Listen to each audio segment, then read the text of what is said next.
Welcome to Hands-on Open Source Intelligence, No VM Edition.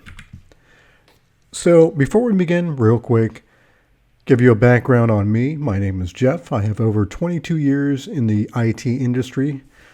I am an online instructor. I'm an OSINT practitioner and instructor. I'm also an ethical hacker. I have various computer engineering certifications, ethical hacking certifications, network and security certifications. I also have courses around on the internet that tend to be some of the best sellers, and I've written articles for Hacking 9 magazine and eForensics.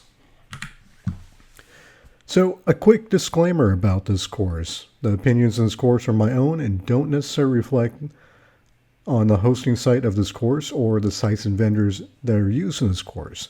I also have no affiliation with any of the software or websites vendors used in this course. Since we will be using some OSINT techniques in this course, be sure to verify with any local laws before performing any scans or other techniques. In this course, it is offered on a as-is basis. So essentially, we're not responsible for any lost, corrupted, deleted data or other issues you might have. Now, with that said, I've done this for years. I've never had a report of anyone having any issues of that sort so far. Also, if you've taken the OSINT 1 or 2 course or the Windows OSINT course, I don't necessarily recommend taking this course. A lot of it is going to be the same information. However, I did design this for people that are not able to or do not want to run a VM. So previously, I always recommended using a virtual machine or a VM, and honestly, I still do. However, I do realize there are situations where either you're not able to run a VM or you don't want to run a VM. Say the Apple M1 chip at the time of this recording does not play very well with virtual machines, or maybe you just have a tablet like an iPad or Android tablet or whatnot. You're not able to run a VM. Maybe your workplace won't let you run a VM or whatnot. This course is designed to work around that. So, what is open source intelligence? Open source intelligence, or OSINT, is data collected from publicly available sources. It can be used in an intelligence context. In the intelligence community, the term open refers to overt or publicly available sources. That's opposed to covert or clandestine sources. It is not related to open source software or public intelligence, and that's a Wikipedia entry for that.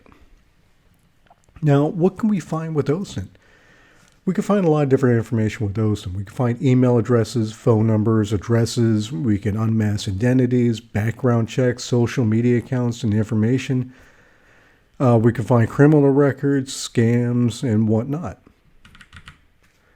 So by piecing the information together, we build a bigger picture. So say we have a Facebook username. Well, from there we could find specific Facebook posts. We could find potentially find the user's email address.